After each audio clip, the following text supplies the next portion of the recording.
Welcome to our channel. నేను మీ లక్ష్మణ్. ప్రస్తుతం అంతా పట్టున్నారు ప్రముఖ రియల్ ఎస్టేట్ ఎక్స్పర్ట్ నాంది రామేశ్వరరావు గారు. సార్ నమస్తే. ఏంటి మొత్తం రెండు తెలుగు రాష్ట్రాల్లో ఒకటే హాట్ టాపిక్ రియల్ ఎస్టేట్. హైదరాబాద్లో ఏం జరుగుతుంది, అటు అమరావతిలో ఏం జరుగుతుందని చెప్పి కూడా ఇన్వెస్టర్స్ అంతా అయితే ఒక ఆసక్తి ఎదురు చూస్తున్నారు. సో ఏం జరుగుతుంది, ట్రెండింగ్స్ ఏం నడుస్తున్నాయి ప్రజెంట్? ఒకటి కాదు, రెండు కాదు, 10 టాపిక్లు మాట్లాడారు మీరు టైం ఇస్తే. ఎందుకంటే నేను అంతకుముందు కూడా చెప్పాను, ఒకప్పుడు మన చిన్నప్పుడు ఏదైనా ఒక గ్రూప్ ఆఫ్ పీపుల్ కలిసారు, పెళ్ళిలో కానీ ఫంక్షన్లో కానీ బర్త్డే కానీ, రాజకీయాల గురించి మాట్లాడేవారు, సినిమాల గురించి మాట్లాడేవారు, స్పోర్ట్స్ గురించి మాట్లాడేవారు. ఇవన్నీ పోయి ప్రస్తుతానికి హాట్ టాపిక్ అంటే రియల్ ఎస్టేట్. రియల్ ఎస్టేట్ ఒక భాగం అయిపోయింది, ఒక భాగం. లైఫ్లో మొబైల్ లేకపోతే ఉండలేము, భార్య లేకపోతే ఉండొచ్చు కానీ మొబైల్ లేకపోతే ఉండలేము. రెండు తెలుగు రాష్ట్రాల ప్రజెంట్ ట్రెండింగ్ ఏం నడుస్తుంది సార్ రియల్ ఎస్టేట్లో? ట్రెండింగ్ అనేది లావాదేవీలు అంటారు కదా, కొన్ని దగ్గర మార్కెట్ పడిపోయిందని, కొన్ని దగ్గర మార్కెట్ పెరిగింది, బాగా హైప్ అయిందని, ఆర్టిఫిషియల్ పెరిగింది, మ్యానిపులేటెడ్ ప్రైస్ అని. సో రకరకాలుగా ఉన్నాయి. అందులో వాస్తవాలు నిజాలు మాట్లాడుకుంటే తేడా ఉంటుంది. అంటే పబ్లిక్ మీడియా ఏంటంటే మీడియా డెమోక్రటిక్ అంటే ఏదైనా మాట్లాడవచ్చు. ఇదిగో తోక అంటే అదిగో పులి. సో అందులో కొన్ని వాస్తవాలు ఉంటాయి, కొన్ని అవాస్తవాలు ఉంటాయి. సో ఇన్వెస్టర్స్ కానీ బయర్స్ కానీ వాస్తవాలకి అవాస్తవాలకి మధ్య తేడా గ్రహించి పెట్టుకుంటే బెటర్. అంటే ఈరోజు అమరావతిలో కూడా ఒక గుడ్ న్యూస్ అయితే కేంద్రం నుంచి అనౌన్స్ చేయడం కూడా జరిగింది. అంటే ఓఆర్ఆర్ సంబంధించి కేంద్ర ప్రభుత్వ నిధులతోటే ఓఆర్ఆర్ కూడా రోడ్ కనెక్టివిటీ పెంచడానికి వాళ్ళు నిన్న ఓకే చేయడం కూడా జరిగింది. ఒక గుడ్ న్యూస్ అని కూడా చెప్పుకోవచ్చు. ఏంటి సార్ మొత్తం రోడ్డుకైనా కనెక్టివిటీ అంటే ఈ ఓఆర్ఆర్ కానీ కంప్లీట్ అయిపోతే మొత్తం అమరావతి చుట్టూ ఎలా ఉంటుందంటే? ఇప్పుడు మనం ఎన్నోసార్లు మాట్లాడుకున్న లక్ష్మి ఏంటంటే, ఎక్కడైనా రియల్ ఎస్టేట్ పెరగాలి అంటే ఏముండాలనేది చాలాసార్లు మనం చర్చించాం. రోడ్లు, ఇన్ఫ్రాస్ట్రక్చర్. రోడ్లు అనే కంటే ఇన్ఫ్రాస్ట్రక్చర్. అదేవిధంగా మనం ఒకప్పుడు చూసుకుంటే మనకి కనెక్టివిటీ ఇలా లేదు. అమరావతి ఏమైందంటే -0కి వెళ్ళిపోయింది. ఇన్వెస్ట్మెంట్ రాదు, డబ్బులు రావు, ఏమి రావట్లేదు. మన వరకు హైదరాబాద్కి జాయింట్ క్యాపిటల్గా ఉండేది, అది తీసేశారు. ఇప్పుడు ఏమవుతుందంటే ఈ యాక్చువల్లీ ఓవరాల్ అనేది 2018-19లోనే ఉన్న కాన్సెప్ట్. చంద్రబాబు గారు ఉన్నప్పుడు ఇనిషియేట్ చేశారు. అన్ఫార్చునేట్లీ గవర్నమెంట్ పడిపోయిన తర్వాత వైఎస్ జగన్ గారు ఆ 3 రాష్ట్రాలు అని చెప్పి అమరావతిని క్యాన్సిల్ చేసి దాని మొత్తాన్ని నెట్టేశారు వెనక్కి.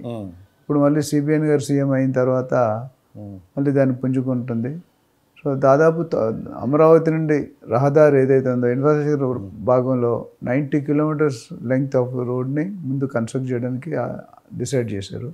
దీని మేరకు కావాల్సిన బడ్జెట్ నిధుల కోసం సెంట్రల్ నితిన్ గడ్కరీ గారు మన రోడ్స్ అండ్ బిల్డింగ్స్ మినిస్టర్, ఆయన దగ్గరికి వెళ్ళడితే దాదాపు నాకు తెలుసు సెంట్రల్ నుండి స్టేట్ ఇన్వెస్ట్మెంట్ కాకుండా సెంట్రల్ ఇన్వెస్ట్మెంట్ దాదాపు 25,000 కోట్ల వరకు శాంక్షన్ అయింది. అంటే ఇది శాంక్షన్ అయితే ఇప్పుడు సింగిల్ రోడ్, డబుల్ రోడ్ ఉండేది కదా, 6 లేన్ ఎక్స్ప్రెస్ హైవే అంటున్నారు. ఇది కానీ అయితే మన హైదరాబాద్కి ఓవరాల్ వచ్చాక ఎలాంటి ఇంపాక్ట్ ఉందో సేమ్ ఇంపాక్ట్ అమరావతికి కూడా వచ్చే అవకాశం. అయితే మన 12-13 సంవత్సరాలు మన దాన్ని పట్టింది ఓవరాల్ రావడానికి. అక్కడ అన్ని సంవత్సరాలు పట్టకపోవచ్చు అనుకోండి, ఎందుకంటే ఆల్రెడీ డిలే ఉన్నాం. మనం నిన్న చేయాల్సింది ఇవాళ కూడా చేయలేకపోతుంది. సో మనం మొదలుపెట్టిన తర్వాత పనులు అయితే ఫాస్ట్గా వేగంగా జరపాల్సిన అవసరం ఉంది. ఒకసారి ఓవరాల్ ఇదేంటంటే ట్రాఫిక్ కంజెన్షన్ తగ్గిపోతుంది, ఎక్స్పాండ్ అవుతుంది. And number of kilometers per hour. ఇప్పుడు మనం ఒకప్పుడు సిటీలో 30-40 గంటలు నడిపేవాళ్ళం కాదు. ఈరోజు మేము ఓవరాల్ ఎక్కితే 100-120 కూడా కొట్టచ్చు. సో దాని మీద ట్రావెలింగ్ డిస్టెన్స్ అంటే ట్రావెలింగ్ కంజక్షన్ ఏదైతే ఉందో ట్రాన్స్పోర్టేషన్ అది బాగా మెరుగుపడుతుంది. అది మెరిగినప్పుడు ఇప్పుడు మనం ఏదైనా హోటల్కి వెళ్ళాలనుకోండి, పార్కింగ్లో అయితే వెళ్ళాం. మనం ఏదైనా ఒక షాపింగ్ మాల్కి వెళ్ళాలి, పార్కింగ్లో అయితే వెళ్ళాం. ఎందుకంటే అది ఎక్కడో 6 కిలోమీటర్ దూరం పెట్టి నడుచుకొని రావాలి. సో దాని అంత ఓపిక లేదు జనాలు. Every minute is very important. Mukesh Ambani గారు మనం ఎక్కడో చూసాను, నిమిషానికి 10 లక్షలు సంపాదిస్తున్నాడు నెట్ ప్రాఫిట్. సెకండ్కి 10 లక్షలు అంటే రోజుకి ఎంత అయిందో మీరు ఆలోచించండి. ఆయన పడుకున్నప్పుడు, కూర్చున్నప్పుడు, నిల్చున్నప్పుడు కూడా డబ్బులు వస్తూనే ఉంటాయి. ఎందుకంటే 1 సెకండ్ వాల్యూ తాలూకా ఇష్యూ అది. ఇప్పుడు మీరు ఎవరైనా 1 సెకండ్ తాలూకా వాల్యూ అడగాలి, ఫ్రాక్షన్ ఆఫ్ సెకండ్ వాల్యూ అంటే ఎవరిని అడగాలి సార్? పీటీ ఉషాని అడగాలి. ఎవరైనా 1 నెల విలువ కావాలంటే ఒక మెచ్యూరిటీలో ప్రీమెచ్యూర్డ్ డెలివరీ అయిపోతారు, వాళ్ళని అడిగితే ఆ నెల ఎంత విలువ అని చెప్తారు. సో అలా ప్రతిదానికి ఒక రోజుకి కానీ, ఒక వారానికి కానీ, ఒక సంవత్సరానికి కానీ, ఒక 2 రన్ 3 రన్లు అవుట్ అయిపోతే సచిన్ తెండూల్కర్ పరిస్థితి ఏంటి? ఇవన్నీ ఎందుకు చెప్తారంటే time is very important. Chandrababu Naidu గారు ప్రస్తుతం పేరు మొన్న ఒక విలేకరు అడిగారు, ఏమడిగారంటే, సార్ అమరావతి కట్టడానికి ఎన్ని రోజులు పడుతుంది, ఎంత డబ్బులు అవుతాయని. ఏమని చెప్పుంటారు ఆన్సర్? నువ్వు వచ్చి చెప్పబోయే ఆన్సర్ ఇక్కడ అన్నాడు. ఆయన ఓపెన్గా చూశాను లైవ్. ఇంకో ప్రశ్న కూడా అడిగారు అక్కడ, మళ్ళీ నెక్స్ట్ టైం మళ్ళీ వేరే వాళ్ళకి ముఖ్యమంత్రిగా అయితే మళ్ళీ మార్చే అవకాశం ఏమైనా ఉందే అని. అవును. కానీ అలాంటి లేకుండా కఠినమైన చట్టాలు తీసుకునడానికి కూడా ఈసారి చాలా స్ట్రాంగ్గా అమరావతి విషయంలో నిర్ణయం ఎస్, తీసుకోబోతున్నారు. అది ఎందుకంటే వన్స్ బీటెన్ ట్వైస్ షైన్ ఇంగ్లీష్లో ప్రాబ్లం ఉంది. ఒకసారి దెబ్బతిన్నాడు మళ్ళీ రెండోసారి దెబ్బతినే అవకాశం కూడా. సో ఎలా టైట్ చేస్తారంటే కంప్లీట్ మూమెంట్ ఉండదు ఇటు అటు. అయితే ఇప్పుడు చంద్రబాబు నాయుడు గారికి వచ్చిన మేజర్ ఛాలెంజ్ ఏంటి తెలుసా? యాజ్ ఆఫ్ నో 12 లక్షల కోట్ల అప్పులో ఉన్నాం. ఎవరు? ఆంధ్రప్రదేశ్ రాష్ట్రం. జగన్ గారు ఇచ్చిన కమిట్మెంట్లకి 80,000 కోట్లు కావాలి. చంద్రబాబు నాయుడు గారు ఇచ్చిన మేనిఫెస్టోకి 1,20,000 కోట్లు ఈ సంవత్సరానికి. అంటే 2 లక్షల కోట్లు సంవత్సరానికి కావాలి. ఇద్దరు స్కీమ్స్ ఎవరు దాపినా డేంజరే, మళ్ళీ గవర్నమెంట్ ఇంపాక్ట్ ఉంటుంది. రెండోది 12 + 10 ఎంత తెలియదు. ఇంకొక 7-8 లక్షల కోట్లు గవర్నమెంట్ నడపడానికి కావాలి. అంటే 5 సంవత్సరాలు ఎన్ని లక్షలు? 30 లక్షల కోట్లు సుమారు కావాలి. సో 30 లక్షల కోట్లు ఇప్పుడు యాజ్ ఆఫ్ నో ఏముంది? ఖజానా జీరో ఉంది, -0. ఎంత ఆఫ్లైన్ అప్పులు ఉన్నాయి, ఎంత తెలిసిన అప్పులు ఉన్నాయి, ఎంత తెలియని అప్పులు ఉన్నాయి, ఏ డిపార్ట్మెంట్ ఎంత లోతు కూరిపోయింది అనేది తెలియదు. సో ఈ స్క్రీనింగ్ అది చేసి నిన్న మీరు చూసుకుంటే శ్వేతపత్రం కూడా రిలీజ్ చేశారు. శ్వేతపత్రం అంటే చాలా తెలియదు. It's white paper. White paper అంటే ఏంటి? వైట్ పేపర్లో ఏమన్నట్టు ఉంటుంది, బట్ పబ్లిక్కి రిసర్చ్ చేస్తారు. ఇప్పుడు గత సీఎం అయి 15 రోజులు అయింది కదా, 20 రోజులు టైం దేన్ని తీసుకుంటే అసలు ఎక్కడున్నాం మన ప్రస్తుతం స్టేట్ ఆఫ్ అఫైర్స్ ఎక్కడుంది, మనం స్టార్ట్ చేయాలి, ఎక్కడ స్టార్ట్ చేయాలి. ఇప్పుడు ఒక అబ్బాయికి నేను ట్రైనింగ్ ఇవ్వాలంటే వాడికి ఏ లెవెల్లో ఉన్నాడో తెలుసుకోవాలి కదా. ఏబిసిడీలు నేర్పాలా, వర్డ్స్ని నేర్పాలా, లైన్స్ని నేర్పాలా, పారాగ్రాఫ్ని నేర్పాలా, పేజీని, అది అసెస్మెంట్ చేసుకుంటాము ఇంటర్వ్యూ చేసినప్పుడు. అలాగే ఇప్పుడు చంద్రబాబు గారు అక్కడి నుండి ఇక్కడ టేక్ ఓవర్ చేస్తున్నప్పుడు ఆయన తెలుసు నిధులు లేవని అందరికీ తెలుసు, జగమెరిగిన సత్యం.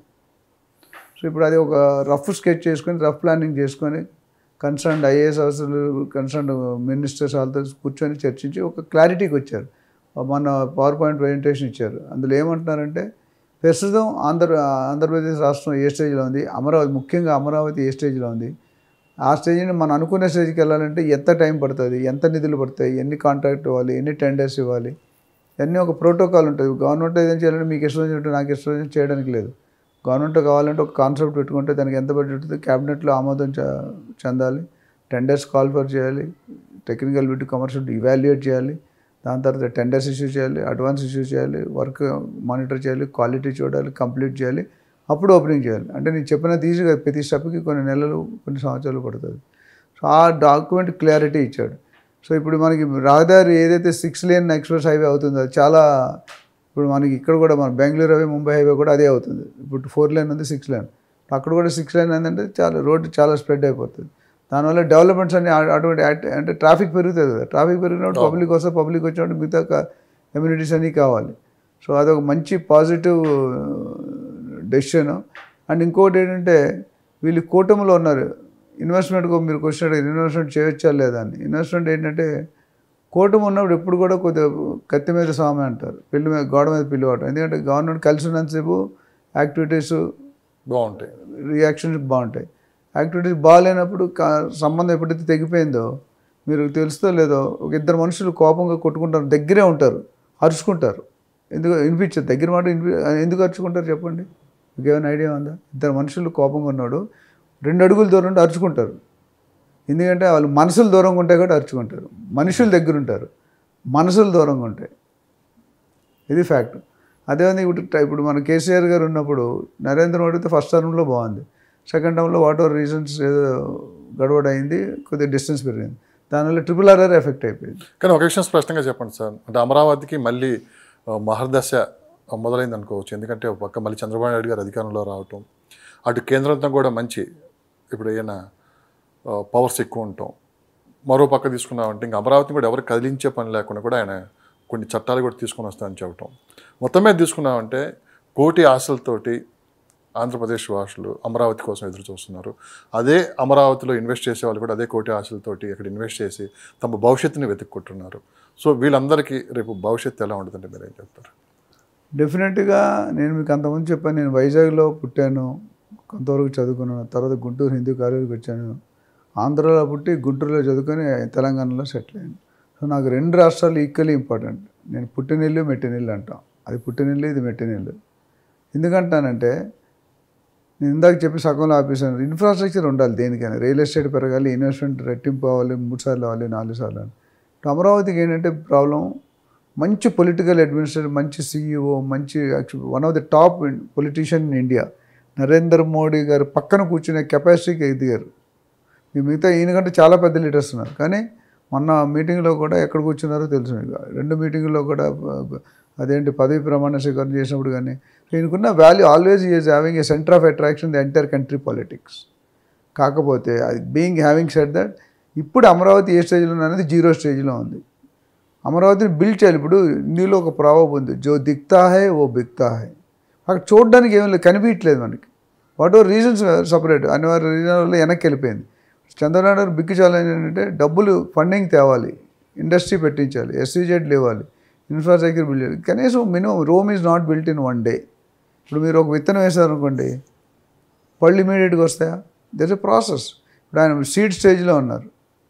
దానివల్ల ఏమవుతుందంటే కొద్దిగా ఇన్వెస్టర్స్కి కొద్దిగా ఆగి డెఫినెట్గా రేట్లు గ్రో అవుతాయి, అప్రిషియేట్ అవుతాయి, అందులో ఎటువంటి డౌట్ లేదు. కానీ నాకు తెలిసినంత కొద్దిపాటి నాలెడ్జ్ హైదరాబాద్లో అవుతున్నంత స్పీడ్గా కొనేరు అంత స్పీడ్గా అయ్యే అవకాశాలు తక్కువ కనిపిస్తున్నాయి. కానీ అలా టైం అవుతుంది కొద్ది. ఇప్పుడు వాళ్ళు 2.5 yearsలో నారాయణ గారు అర్బన్ అండ్ మున్సిపల్ మినిస్టర్ కానీ చంద్రబాబు గారు 2.5 yearsలో అమరావతి phase 1 అయిపోద్ది అన్నారు. అది ఎంతవరకు అవుతుంది అనేది ఇట్స్ అ క్వశ్చన్. అవ్వాలని కోరుకుందాం, we wish that it, but అవుతుందా లేదని we have to wait and see. ఎందుకంటే డబ్బులు లేకుంటే ధనం ఇదం మూలం.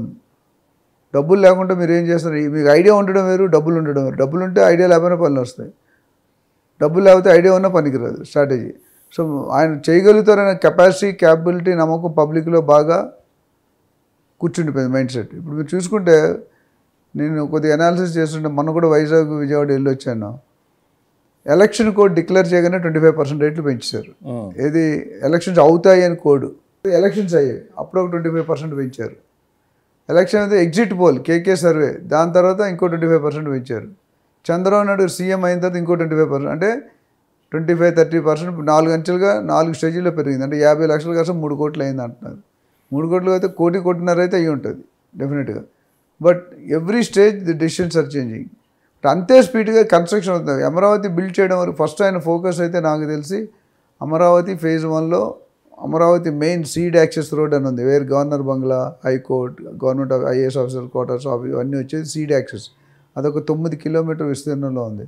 అదే లెఫ్ట్ సైడ్ తుళ్ళూరు ఉంది, వెంకటాపాలెం ఉంది, డైమండ్ రింగ్ రోడ్ ఉంది, దొండపాడు ఉంది, బోడిపాలెం ఉంది, అట్లా చాలా ఏరియాలు మనం లాస్ట్ అమరావతి బార్డర్ నుండి 20-25 వేలు నుండి 60-65 వేలు సెంటర్కి వెళ్తున్న కొద్దీ 60-65, అంటే బంజారా హిల్స్ నుండి బ్యాక్ వెళ్ళినట్టు.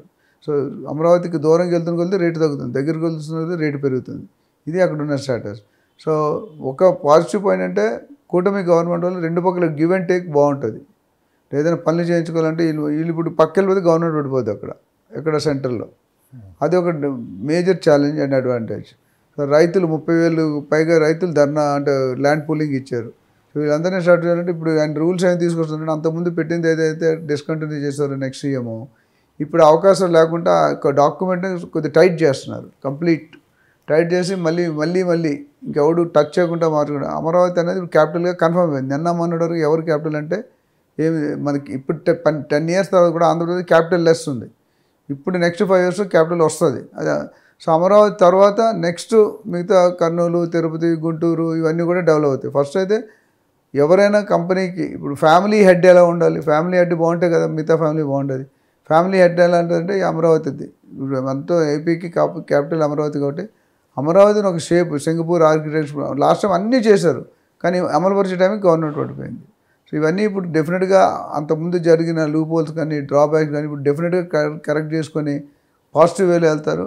I wish that both Andhra and Telangana will have to grow and will definitely grow. సరే, ఇటు తెలంగాణలో కావచ్చు, అంటే హైదరాబాద్లో కావచ్చు, ఇటు అమరావతిలో కావచ్చు, ఇన్వెస్ట్ చేసేవాళ్ళు అంటే ఎలాంటి రీసెర్చ్ చేయాలి ఒక ప్రాపర్టీ కొనే ముందు అంటే మీరు ఏం చెప్తారు? అసలు ఎవరిని కన్సల్ట్ అవ్వాలి, ఆ రీసెర్చ్ ఎలా చేయాలి వాళ్ళు అంటే ప్రాపర్టీ తీసుకునే ముందు? సో ఇదేంటంటే రిసెర్చ్ అనేది ప్రాపర్టీ కొనేటప్పుడు కాదు, దేనికైనా రీసెర్చ్ కావాలి. నేను ఆల్వేస్ మీ ఫస్ట్ వీడియోలో 2వ వీడియోలో చెప్పాను, పెళ్ళి ఈక్వలెంట్ టు ప్రాపర్టీ బయింగ్.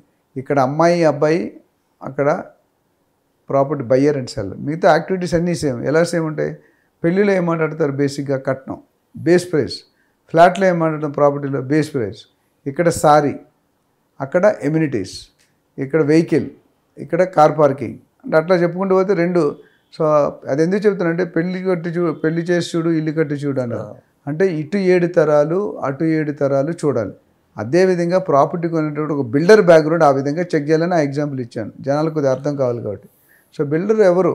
ఇప్పుడు 10 ఫ్లాట్లు కట్టేవాడు కూడా బిల్డరే, 50 ఫ్లాట్లు కట్టేవాడు బిల్డరే, 1000 ఫ్లాట్లు కట్టేవాడు బిల్డరే. మై హోమ్లో లక్షలు వేలు ప్రాపర్టీ అపర్ణ మయం ఇలాంటి వాళ్ళు వేలలో కడతారు. నల్గొండలో పోతే ఇక్కడ వరుసగా ఒక 50,000 అపార్ట్మెంట్ ఉంటాయి అపర్ణ వరుసగా, అట్లా మై హోమ్ ఒక దగ్గర పోయి వరుస. సో వాళ్ళకి అందరూ బిల్డర్, దౌర్భాగ్య అంటే అందరినీ బిల్డర్ అంటున్నారు. బట్ ఈ బిల్డర్లో ఏ క్లాస్, బి క్లాస్, ఈ క్లాస్, సిబిల్ రేటింగ్ ఉంటుంది. మన లోన్ తీసుకున్నాడు పాయింట్ బట్టి మనకు లోన్ ఎంత ఇవ్వాలని డిసైడ్ అవుతుంది. ఇక్కడ ఏమవుతుందంటే ఈ టైప్ ఆఫ్ బిల్డర్స్ వల్ల క్లారిటీ కావాలి. సో ప్రతి ఒక్కరు బిల్డర్ అంటారు కానీ బిల్డర్ తాలూకా స్టాటస్ ఉండదు. సో రీసెర్చ్ అంటే ఏం చేయాలి, ఎందుకు చేయాలంటే రీసెర్చ్ తప్పకుండా చేయాలి. ఎందుకు చేయాలంటే రీసెర్చ్ లేకుండా చేస్తే మనం ఇబ్బందులు పడే అవకాశం ఉంది. జనరల్గా చాలామంది ఇన్వెస్టర్ 1 కోటి రూపాయలు 2 కోట్లు ఇన్వెస్ట్ చేస్తారు, 2 గంటలు టైం ఇయ్యరు. ఏ ఏజెంట్ నమ్మో ఏ ఫ్రెండ్ నమ్మో ఇచ్చేస్తారు. అది చాలా తప్పు. మనం ముఖ్యంగా ఒక 10 పాయింట్లు కంపల్సరీ చెక్ చేసుకోవాలి. First link documents, next legal opinion, next encumbrance certificate, next government permissions, ఇవి కంపల్సరీ చూడాల్సిందే. నెక్స్ట్ వచ్చేసరికి బిల్డర్ని 1-to-1 కలవాలి. రీసెర్చ్ అనేది బిల్డర్ నీతో మాట్లాడానుకో గంట సేపు, నీ గురించి నీ క్యారెక్టర్ కొద్దిగా బయటకు వస్తావు కదా, నాతో మాట్లాడానుకో నా క్యారెక్టర్ బయటకు వస్తుంది. అసలు బిల్డర్నే కలవలేదు అనుకో, మీకు ఎలా తెలుస్తుంది? సో అట్లనే ప్రైసింగ్ ఎట్లా ఉంది, ఆ బిల్డర్ అంతమంది ఏ ప్రాజెక్ట్స్ చేశారు, ఎన్ని ప్రాజెక్ట్స్ చేశారనే దానికంటే ఎన్ని ప్రాజెక్ట్ టైంలో అనుకునే టైంలో ఇచ్చారు, స్పెసిఫికేషన్ ఏం కమిట్ అయ్యాడు సేల్ అగ్రిమెంట్లో, ఇప్పుడు ఏమి ఇచ్చారు, ఇప్పుడున్న పాత కస్టమర్స్ ఎలా ఫీల్ అవుతున్నారు, తర్వాత సైట్లో ఎంప్లాయ్మెంట్ ట్రీట్మెంట్ ఎట్లా ఉంది. జనరల్గా నేను అంతకుముందు చెప్పాను, మన ప్రీ లాంచ్ ఎక్కువ 90% పేమెంట్ కట్టేటప్పుడు అల్లుళ్ళలాగా ట్రీట్మెంట్ ఇస్తారు. ఒక్కసారి నువ్వు 90% కట్టావంటే నీ బతుకు నీకు అర్థమైంది. సో ఆ విధంగా తప్పించుకోవాలంటే ఇవన్నీ కూడా అండ్ బెస్ట్ మార్గం ఏంటంటే ప్రొఫెషనల్ ఏజెంట్ అపాయింట్ చేసుకోవడం ఉత్తమమైన మార్గం. ఎందుకంటే మీకు తెలియదు, టైం ఉండదు, ఇబ్బంది. సాఫ్ట్వేర్ ఫార్మా అయినా రిలేషన్ చెప్పండి. ఇప్పుడు మీరు మీడియాలో మీకు ఉన్న నాలెడ్జ్ నాకు లేకపోవచ్చు, పక్కనోడికి లేకపోవచ్చు, నాకున్న నాలెడ్జ్ మీకు లేకపోవచ్చు. సో రీసెర్చ్ అనేది లొకేషన్ వైజ్ చూసుకోవాలి, డెవలప్మెంట్ వైజ్ చూసుకోవాలి, వెంచర్స్ వైజ్ చూసుకోవాలి, అప్రిషియేషన్ వైజ్ చూసుకోవాలి. అంటే దీన్ని మాట్లాడుకుంటూ 20 పాయింట్లు ఉంటాయి. 20 పాయింట్లు కానీ మేజర్గా ఒక 10-15 పాయింట్ అది కంపల్సరీ చెక్ చేసుకొని అక్కడ 3-4 బిల్డర్స్తో ఇవాల్యుయేట్ చేసుకొని 3-4 ఏజెంట్స్తో మాట్లాడి మీరు గ్రౌండ్ రియాలిటీ మీరు వెళ్ళి చెక్ చేయండి. ఒకటే ఒక క్వశ్చన్ అడగండి. ఇప్పుడు నేను గచ్చిబౌలిలో కొనుక్కుంటాను, గత 10 సంవత్సరాల్లో గచ్చిబౌలిలో ఆ ఏజెంట్ ఎన్ని డీల్స్ చేశాడు, లేదా ఆ బిల్డర్ ఎన్ని ప్రాజెక్ట్స్ చేశాడు తీసుకొని అప్రిషియేషన్ అప్పుడు ఎంత ఉండేది రేటు, ఇప్పుడు ఎంత అయింది రేటు, అది చూసుకోవాలి. దాన్ని బట్టి మీరు డెసిషన్ తీసుకుంటే ఉత్తమం అవుతుంది. ఇప్పుడు అంతా డిజిటల్ యుగం నడుస్తుంది. అంటే రియల్ ఎస్టేట్ కూడా డిజిటల్లోకి వచ్చేసింది కంప్లీట్గా. అంటే సోషల్ మీడియాలో వచ్చే యాడ్స్, సోషల్ మీడియాలో జరిగే ఇంటర్వ్యూస్, లేదు ఒక హీరో చేసిన యాడ్స్, ఇవన్నీ చూసి చాలామంది ఏంటంటే తొందరగా డెసిషన్ తీసుకొని ఇన్వెస్ట్ చేస్తూ ఉంటారు. ఇది అసలు ఎంతవరకు కరెక్ట్ అంటారు? అంటే ఇట్లాంటి ఇంటర్వ్యూస్ కావచ్చు, సోషల్ మీడియాలో వచ్చే యాడ్స్ కావచ్చు, లేదంటే సెలబ్రిటీస్ ఇచ్చే యాడ్స్ కావచ్చు, ఇవన్నీ ఇప్పుడు ఎవరు జానెడు పట్టు కోసం కూటి విద్యలు ఏదైనా ఉంది, అర్థమైందా? శతకోటి దరిద్రాలకి అనంతకోటి ఉపయోగాలు. నీ స్వార్థం, నీ సెల్ఫ్ నువ్వు బతకడానికి నీ స్ట్రాటజీ ఉంటుంది, ఆయన స్ట్రాటజీ వేరు ఉంటుంది, నా స్ట్రాటజీ వేరు ఉంటుంది, బ్రాండ్ అంబాసిడరో లేదా సెలబ్రిటీ స్పోర్ట్స్ ఏదో ఉంటుంది. సో ఎవరి పనులు చేసి మనం ముఖ్యంగా కొనేటప్పుడు మీరు ఆ సెలబ్రిటీని చూసుకుంటారా, ప్రాజెక్ట్ చూసుకుంటారా, రేటు చూసుకుంటారా, బిల్డర్ చూసుకుంటారా అనేది మీరు డిసైడ్ చేసుకోవాలి. ఎందుకంటే సెలబ్రిటీకి డబ్బులు వచ్చిన తర్వాత జనరల్గా వాళ్ళ ఇంటెన్షన్ చీట్ చేయాలని ఉండదు, వాళ్ళ ఇంటెన్షన్ ఎప్పుడు చీట్ చేయాలని ఉంటుంది. బట్ ఎక్కడో ఒకటి జరిగిపోతుంటాయి. గోల్డ్ జ్యువెలర్స్ కూడా ప్రతి టాప్ సెలబ్రిటీస్ ఇచ్చారు, ఎండీస్ జైల్లో కూడా వెళ్ళారు. సో ఆ కాంట్రాక్ట్ సైన్ చేసినట్టు బాగుండవచ్చు, తర్వాత అమలు చేయవచ్చు. ఇక్కడ మీరు అడుగుతుంది అంటే నేను అనేది తప్పు బ్రాండ్ అంబాసిడర్ కాదు, బిల్డర్ది కాదు, ఇంకెవరిది కాదు, తప్పు 100% బయ్యర్ది. ఎందుకంటే మనం డబ్బులు కష్టార్జితం పెడుతున్నాం అక్కడ. నీలాంటాడు నాలాంటాడు 1 కోటి రూపాయలు లైఫ్లో ఒకసారి 2 సార్లు కొనుక్కోగలడు, 10 సార్లు కొనుక్కోగలడా? ఆ 1 కోటి రూపాయలు ఇబ్బంది పడింది అనుకోండి, you're out of the box. అంటే డిప్రెషన్లోకి వెళ్ళిపోతారు. 1 కోటి రూపాయలు మనకి ఎంత పెద్ద అమౌంట్, ఎన్ని రోజులు కష్టపడితే వస్తుంది 1 కోటి రూపాయలు. సో సెలబ్రిటీస్ అనేది మనం దాన్ని బేసుకొని మీరు ఒక్కడు గుర్తుపెట్టుకోవాలా. మొన్న పెద్ద సినిమా వచ్చింది ఒక సంక్రాంతికి ఏదో, మంచి టాప్ సెలబ్రిటీ, టాప్ అడ్వర్టైజ్మెంట్. ఎందుకంటే వాళ్ళకి ముందే తెలుసు సినిమా ఫెయిల్ అవుతుంది, అటర్ ఫెయిల్యూర్ అయింది సినిమా. సో ఈ empty vessels make much noise, more noise. నిండుకుండా తొలగదు, ఎంటీ వెజల్ ఉంటే నాయిస్ ఎక్కువ వస్తుంది. ఎందుకంటానంటే మనలో తడి లేనప్పుడు, దమ్ము లేనప్పుడు అడ్వర్టైజ్మెంట్ చేసుకోవాల్సి వస్తుంది. ఇప్పుడు కొన్ని కంపెనీలు ఉన్నాయి, మై హోమ్ అడ్వర్టైజ్మెంట్ చూసారా ఎక్కడైనా? జేబేరీ అడ్వర్టైజ్మెంట్ చూసారా ఎక్కడైనా? లేరు కదా. ఎందుకు మరి? వాళ్ళు అమ్ముకోవట్లేదా? They believe in their quality of the trust factor establish చేసుకున్నారు వీళ్ళు. మినిమం బ్రిటానియా, గోద్రేజ్, టాటా, తనిష్క్ వీళ్ళు ఎప్పుడైనా డౌట్ చేస్తాం మనం? ఎందుకంటే 50, 60, 80, 100 years ఓల్డ్ కంపెనీస్ ఇవన్నీ కూడా. అలాగా ఇక్కడ మనం అది చూసుకోవాలి. ఆ ట్రస్ట్ లేనప్పుడు మీరు కీడెంచి మేలంచాలి. So definitely we should not depend. నేనైతే ఏం చేస్తాను, 10 మందిని రిసర్చ్ చేస్తాను. డెసిషన్ తీసుకోవడం నాకు ఇష్టమైన డెసిషన్ తీసుకోండి. మీరు చెప్పింది తీసుకున్న తర్వాత బాగుంటే నువ్వు మంచి పని చేసావు, బాగోపోతే నువ్వు చెడ్డ పని చేసావు. రియల్ ఎస్టేట్ ఇదే జరుగుతుంది. లీడర్స్ సబార్డినేట్ మంచి చేసి డబ్బులు వస్తే లీడర్ చేశాడు, మంచి చేస్తే అసిస్టెంట్ చేశాడు. ఇది ప్రతి రియల్ ఎస్టేట్ ప్రతి ఇండస్ట్రీలో నడుస్తుంది. అది రాంగ్ సైకాలజీ. మనం తెలుసుకోవాల్సింది ఏంటంటే, మనం డబ్బులు పెట్టినప్పుడు మనం సొంతంగా రంగంలోకి దిగి, మీరు ఏజెంట్ పెట్టుకోండి, బిల్డర్తో మాట్లాడి, మీ సొంతం టైం పెట్టి 2-3 గంటలు టైం పెట్టి, 2 రోజులు టైం పెట్టి వాస్తవాలు తెలుసుకోండి. వాస్తవాలకి అవాస్తవాలకి మధ్యలో సెలబ్రిటీ అనేది ఆయన వస్తాడు, ఆయన ఏదో అమౌంట్ తీసుకుంటారు, ఆయన సెలబ్రిటీ బ్రాండ్ అంబాసిడర్ చేసి వెళ్ళిపోతారు. తర్వాత ఆ రియాలిటీని, ఆ నిజాయితీని బిల్డర్ నిల్చోబెట్టుకోవాలి కదా. ఇప్పుడు మీరు మోండా మార్కెట్, తవా మార్కెట్ అని ఎంజీ రోడ్లో ఉంది ప్యారడైజ్ దగ్గర. వాళ్ళకి షాపులు ఎంత ఉంటుంది తెలుసా? 10x10, 10x8, 5x10 చిన్న షాపులు, కోట్లు బిజినెస్ చేస్తారు. నేను 30-40 years నుంచి చూస్తాను. వాళ్ళు మార్జిన్ ఫిక్స్ ఉంటాయి. వాళ్ళు కొన్న రేటు 10% వేసుకుంటారు. నువ్వు ఎక్కడికి వెళ్ళినా ఆ రేటు దొరకదు. నువ్వు డిస్కౌంట్ అనేది డిస్కౌంట్ అంటే బయటకు వెళ్ళిపోమంటాడు. రేట్ ఉంటుంది, నీకు ఇష్టమైతే కొని, కష్టమైతే తెలియదు. అంత దే ఆర్ వెరీ ఫామ్. ఇప్పుడు సోనీ అనే కంపెనీ ఉంది. ఇండియాలో ఎక్కడ కొనుక్కున్న ఒకటే రేట్ ఉంటుంది. లోకల్ కంపెనీస్ ఉన్నాయి. ప్రతి కస్టమర్కి రేట్ నువ్వు అడిగితే ఇస్తాడు, అడగపోతే ఇవ్వడు. అంటే ఎక్కడ డిస్కౌంట్ ఉందో, ఎక్కడ టాప్ అడ్వర్టైజ్మెంట్ ఉందో మీరు రెండోసారి ఆలోచించాల్సిన అవసరం ఉంది. మీరు రోడ్డు మీద వెళ్తుంటే బోర్డ్స్ ఉంటాయి, 50% డిస్కౌంట్. చూసారా ఇప్పుడు 50? నేను చాలాసార్లు చెప్పాను. మీరు మీ వైఫ్ని తీసుకెళ్ళి బట్టలు కొందామని తీసుకెళ్ళి, బాబు 50% డిస్కౌంట్లు చీర చూపి అంటాడు. వాడు ₹1,00,000 చీర చూపిస్తాడు. అంటే ₹1,00,000 50,000కి వస్తుంది కదా. బట్ 50,000 చీరలు కొనుక్కునే హీరోలు సౌత్ ఇండియాలో ఎంతమంది ఉన్నారు? ఎక్సెప్ట్ మ్యారేజ్ డే లేకపోతే మ్యారేజ్గా తప్ప రెగ్యులర్ యూసేజ్కి 2,000, 5,000, 10,000 మ్యాక్స్. అప్పుడు ఏమవుతుంది? నువ్వు అక్కడ తీసుకెళ్ళి ఆయన అంటాడు, అదేంటి బాబు నువ్వు 50% మరి తక్కువ చీరలు ఉన్నాయంటే, తక్కువ అమౌంట్ చూసినా మనకు నచ్చదు. అక్కడ ఆయన చెప్తాడు, సార్ 50% కదా, అప్ టు 50%. అది అప్ టు అనేది చిన్నది ఉంటుంది, 50% పెద్దగా ఉంటుంది. మనం 50% చూస్తాం కానీ అప్ టు చూడడం. అక్కడ వెళ్ళే అంటే there is one way of pulling A customer to the shop. Real ఎస్టేట్లో కూడా సింపుల్ ఎగ్జాంపుల్ ఇచ్చుకో, బ్రోచర్స్ ఉంటాయి కదా, నీకు తెలుసు కదా ప్రొడక్ట్ బ్రోచర్స్. ఎప్పుడైనా బ్రోచర్స్ పూర్తిగా చదివావా? చదవండి sir. Last page right side కార్నర్లో, ఇది అంటే రైట్ సైడ్ కార్నర్లో చిన్న అక్షరాలు ఉంటాయి. This is a conceptual design and the design can be change without the permission of the customer. అది బ్లాంక్ చెక్ అండి. వాళ్ళకి నేను ఒకటి చెప్తా, నేను ఒకటి ఇస్తా, మీరెవరు అడగరు, మీరు సైన్ చేశారు ఆల్రెడీ. అర్థమైందా? లాజిక్ ఫెయిల్, ఇది ఒక failure. This is a conceptual design and can be change according to will and wish of the builder without permission of the customer. అంటే మీరు ఎవరికో బ్లాంక్ చెక్ ఆడు ఎంతైనా అమౌంట్ వేసుకోవచ్చు, విచ్ ఈస్ నాట్ కరెక్ట్. అందుకని పెట్టేటప్పుడు చదివి పెట్టాలి. మన ఇల్లు కొనే ఎమోషన్, సెంటిమెంట్ ఉంటే అక్కడ మన వీక్ పాయింట్ని అడ్వాంటేజ్ తీసుకునే మనుషులు ఉంటారు. కానీ ఇక్కడే సొంత ఇంటి కళ అనేది అందరికీ ఒక డ్రీమ్ సార్. అది చాలామంది ఏంటంటే ఒక ప్లాటో కొని పేమెంట్ అంతా పే చేసి కూడా అది రిజిస్ట్రేషన్ అవ్వక మానసికంగా కృంగిపోయి సంవత్సరాల తరబడి అలా ఉండిపోయిన వాళ్ళు చాలామంది ఉన్నారు. సో వాళ్ళ మీద అంటే బిల్డర్స్ మీద కావచ్చు, లేకుంటే అక్కడ ఉన్నస్ మీద ఎలాంటి చర్యలు తీసుకోవాలో కూడా వీళ్ళకి కొంతమందికి అర్థం కావట్లేదు. సో లీగల్గా వెళ్దామంటేనే సంవత్సరాల తరబడి అది కేసులు నడుస్తూ ఉంటాయి. ఏంటి సార్ ఇలాంటి వాళ్ళ పరిస్థితి ఏంటి? ఇలాంటి వాళ్ళు వాళ్ళకి ఒక మంచి సలహా ఇవ్వగలరా ఇట్లా ఇబ్బంది పడే వాళ్ళకి మీరు?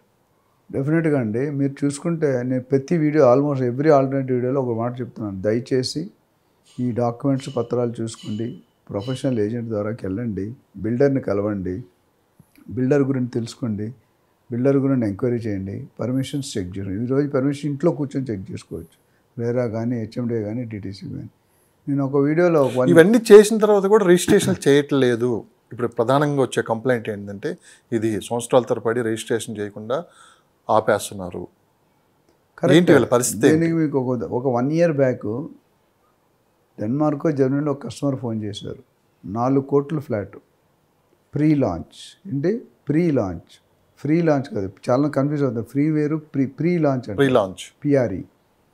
సో నన్ను అడ్వైస్ అడిగడానికి డబ్బులు కట్టి కన్సల్టెన్సీ తీసుకున్నారు. నేను వద్దని చెప్పాను ఆ ప్రాజెక్ట్ తీసుకోకండి, ప్రీ లాంచ్ అదంతా స్టాండర్డ్ బిల్డర్ కాదు, థింక్ ట్వైస్ అన్న. వాళ్ళు ఫోన్ పెట్టేసి నాకు చెప్పుకుంటే 90% అడ్వాన్స్ ఇచ్చారు. అంటే 4 కోట్లది మీకు 2.5 కోట్లకు వస్తుంది. 4 కోట్లది 2.5 కోటి. ఎంత చేసుకుంటే ఆలోచించుకోండి. సో 90% కట్టేశారు. 2.5 crores-లో 90% కట్టేశారు. ఇప్పుడు ఏమీ లేవు వాళ్ళ దగ్గర, బ్రోచర్ లేదు, ప్లాన్ లేదు, రేరా లేదు, ఏమీ లేదు. చిన్న రిసిప్ట్ ఇచ్చాడు, అది కూడా మాన్యువల్ రిసిప్ట్. ఇదంతా కంప్యూటరైజేషన్ అయిపోయింది ఈ రోజుల్లో. సరే మనకేందుకు, మనకు తెలియదు. తర్వాత మనతో కాంటాక్ట్ కరెక్ట్ ఒక 2 months 3 months బ్యాక్ నాకు ఫోన్ చేశారు, సార్ మీరు చెప్పిన మాట వెళ్ళలేదు, మోసపోయామని. ఇప్పుడు గోతులో దిగితే నువ్వు మళ్ళీ తిరిగి రాలేవు, పడిపోతావు అని నీకు తెలుసు. అయినా గోతులో దిగితే ఎవరికోసం కాపాడుతాడు? చిలక్క చెప్పినట్టు నేను చెప్పాను ఇది చేయకూడదు అని, వెళ్ళా. వాళ్ళు ఓవర్ రైడ్ చేసి తీసుకున్నారు. ఇప్పుడు దాని నుండి బయటకు రావడానికి 30-40 లక్షలు ఖర్చు పెడతారు. కోర్టు అంటే 20 సంవత్సరాలు ఎవరు అవుతారని చెప్పి మిగతా ఇతర బలాలు వాడుతున్నారు. So which is not correct. ఇప్పుడు బిల్డర్కి డబ్బులు ఇచ్చినంత వరకే మీ కంట్రోల్ ఉంటారు, డబ్బులు ఇచ్చాక ఆయన కంట్రోల్లో ఉంటాయి. సో బిల్డర్ కొంతమంది కావాలని మోసం చేస్తారు, కొంతమంది తెలియకుండా వాళ్ళే మోసపోతారు. ప్రీ లాంచ్ అంటే ఏంటి? ఆయన దగ్గర డబ్బులు లేవు, మన డబ్బులతో ఆయన బిజినెస్ చేద్దాం. ఓనర్కి ఒక 50 కోట్లు అనుకోండి, 2.5 కోట్లు 5 కోట్లు ఇస్తాడు, మిగతా 40-45 కోట్లు మన దగ్గర కలెక్ట్ చేసి బిజినెస్ చేయాలనుకుంటాడు. ఆయన ఇంటెన్షన్ మంచిదే, డాక్యుమెంట్ చూసుకోకుండా ముందు అడ్వాన్స్ ఇచ్చేస్తాడు, మరి వేరే వాళ్ళు కొనేస్తారు వేరే వాళ్ళు. ఆ డాక్యుమెంట్ చెకింగ్కి వెళ్ళినప్పుడు లూప్ హోల్స్ ఉంటాయి. ఎస్పెషల్లీ హైదరాబాద్లో 80% of the lands are litigated. చెన్నైలో 100% of the lands are better. అక్కడ కల్చర్ వేరు, ఇక్కడ కల్చర్ వేరు. సో 80% ఉన్నప్పుడు ఆ ప్రాసెస్లో ఏమైంది, దానికి లింక్ మిస్ అయింది డాక్యుమెంట్. సో గవర్నమెంట్ పర్మిషన్ ఇవ్వడు, రేరా పర్మిషన్, అప్పుడు ఆయన ఎలా కడతాడు? కానీ అప్పుడు మీరు ఇచ్చి ఇదంతా వేసారు 1 year 2 years పడుతుంది కదా, ఈ లోటు డబ్బులు ఖర్చు అయిపోతాయి. అప్పుడు బిల్డర్ అడిగితే ఇవ్వనండు, కానీ ఇవ్వలేడు. సో దీనికి ఏంటంటే ఓన్లీ ది స్పెషల్ ప్రికాషన్ ఏంటంటే బీ అవేర్. మీరు డబ్బులు ఇచ్చే ముందు, ప్రతి పైసా ఇచ్చే ముందు నేను అది కరెక్ట్ పర్సన్కి ఇస్తానా, కరెక్ట్ ప్రాజెక్ట్కి ఇస్తున్నానా, కరెక్ట్ ఫ్లాట్కి ఇస్తున్నానా, కరెక్ట్ వ్యక్తికి ఇస్తున్నానా, ఈ మార్కెట్లో ఎన్ని రోజులు పెట్టున్నాడు, బ్రాండ్ ఏంటి, ఎన్ని సంవత్సరాలు ఉంటున్నాడు, ఎన్ని ప్రాజెక్ట్ డెలివరీ చేస్తాడు, కస్టమర్స్ ఏమంటున్నారు, గూగుల్ రివ్యూస్ ఏమంటున్నారు, బ్యాంక్ కూడా ఏమంటున్నాడు, ఎంప్లాయీస్ ఏమంటున్నారు, ఇంత డీటెయిల్ సర్వే చేయాలండి. చేస్తే వాళ్ళు తప్పులు చేసే అవకాశం అప్పటికి 0.01% ఉంటుంది. ఇప్పుడు 99% సేఫ్ ఉంటారు కదా. అండ్ దీనికి బెస్ట్ సొల్యూషన్ అంటే నేనున్నాను, నాలాంటి వాళ్ళు 100 మంది మార్కెట్లో ఉన్నారు. ఎవరైనా మీకు నచ్చిన వాళ్ళు, మీకు తెలిసిన వాళ్ళు, వాళ్ళ దగ్గరికి వెళ్ళి గేంది ఒక 1-2% ఇవ్వండి, ఏమవుతుంది? 1-2% 98% సేఫ్ ఉంటుంది కదా. ఆ 1% కోసం చూసుకుంటే 98% ఎగిరిపోతుంది కదా. So best way is prevention is better than cure. ఇది రాకుండా అంటే అందులో అవగాహన వ్యక్తికి వెళ్ళండి. ఇప్పుడు junior NTR case last time discuss చేసామని, ఆయన ఈసీ తీసుకున్నాడో లేదో తెలియదు, లీగల్ ఒపీనియన్ తీసుకుంటుంది. ఒక ప్రాపర్టీకి 5 బ్యాంకులు లోన్ ఇచ్చాయంటే అది not a joke. World star లెవెల్ని సుంకి గీత అనే ఆవిడ చీట్ చేసినంటే టెర్రర్ ఇది. అంటే అసలు ఎవరు ఎక్స్పెక్ట్ చేయరు. ఆయనకే ప్రొటెక్షన్ లేకపోతే ఆయనకున్న సపోర్ట్ మీకు నాకు ఉంటుంది. ఆయన దగ్గర చార్టెడ్ అకౌంట్ ఉంటాడు, లీగల్ హెడ్ ఉంటాడు, ప్రోగ్రామ్ హెడ్ ఉంటాడు, ఇవన్నీ ఉంటాయి. కానీ మన దగ్గర అంత లేదు కదా. అలాంటి వాడిని బోల్తా కొట్టించడం, మిమ్మల్ని నన్ను బోల్తా కొట్టించడం చాలా easy. So the only better. ఇప్పుడు మీరు జబ్బు వచ్చిన డిసీజ్ వచ్చింది, ఎక్కడికి వెళ్తారు మీరు? డాక్టర్ దగ్గరికి వెళ్తారు. డాక్టర్ దగ్గరికి వెళ్ళగానే మీకు మందులు లీడ్గా ఫస్ట్ ఇంట్రోగేషన్ చేస్తాడు, తర్వాత టెస్టులు రాస్తాడు, తర్వాత మందులు రాస్తాడు. మందులు రాసి ఇచ్చాడు ఏం చెప్తాడు? ఈ మందులు వాడినమ్మా 3 రోజులు తగ్గకపోతే మళ్ళీ రండి అంటే. ఆయన కూడా ఈజ్ నాట్ గ్యారంటీ. దేవుడి తర్వాత దేవుడే. ట్రై చేస్తారు మ్యాక్సిమం బెస్ట్ లెవెల్లో మంచి మందులు వేయడానికి ట్రై చేస్తారు. కొన్ని బాడీలు సెట్ అవుతాయి, కొన్ని బాడీలు సెట్ కావు. అదేవిధంగా ఇక్కడ the ultimate solution is go to a professional agent who is యాప్కుల్ and legal opinion is a must. దాని మార్టిగేజ్ కానీ, లోన్లు ఉన్న హ్యాండ్ లోన్ చాలా ఉంటాయి. అవన్నీ నేను చేయలేం. Better way to go that are you approach agent and pay him some consultancy charges and get the better 80-90% వాళ్ళ నాలెడ్జ్ ఉంటుంది. ఆ ఏజెంట్ని అపాయింట్ చేసుకుంటే సరైన ఏజెంట్ని అపాయింట్ చేసుకోవాలి. ఎవరిని పడితే వాళ్ళని అపాయింట్ చేస్తే అది కూడా కష్టమే. సో 2 ఒకటే అంటాడు. అంటే బిల్డర్ మంచిగా తెలుగు ఏజెంట్ కూడా మంచిగా, ఇద్దరు కలిసి మీ ఇద్దరిని మోసం చేస్తారు. You have to be very particular in selecting these things. Sir triple సంబంధించి గత ప్రభుత్వంలో కాస్త స్లోగా వర్క్స్ జరిగాయని చెప్పి మనం విన్నాం.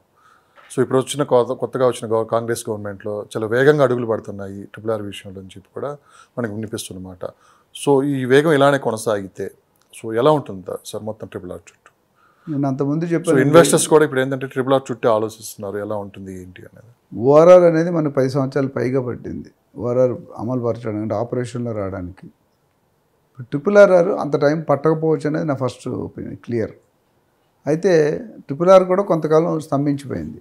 ఎందుకు? గత ప్రభుత్వంలో అప్పుడున్న సీఎం గారు హాయంలో సెంట్రల్ గవర్నమెంట్కి స్టేట్ గవర్నమెంట్కి సఖ్యత లేక ఇబ్బంది పడి వీళ్ళు వాళ్ళు ఎడమకం పెడమకం, ఆ నార్త్ వెళ్తే నేను సౌత్ వెళ్తున్నాను.